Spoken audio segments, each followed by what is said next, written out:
Wir starten auf 277 Metern am Bettmerhorn, wo sich uns atemberaubende Ausblicke auf den Gletscher und die umliegenden 4000er bieten.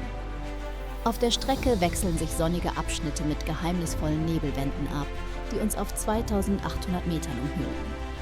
Ein Gefühl, als würden wir durch die Wolken wandern, während tief unten im Tal noch die Sonne scheint.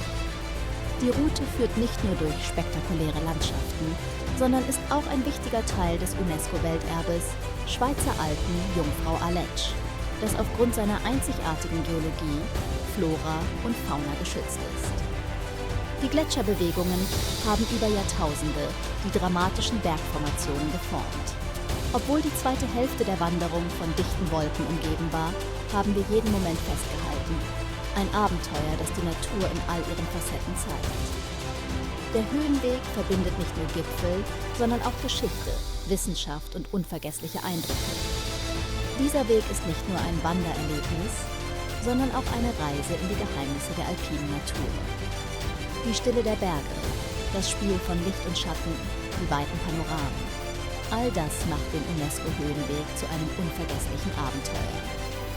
Für alle, die die Kraft und Schönheit der Alpen erleben möchten, ist diese Route ein absolutes Muss.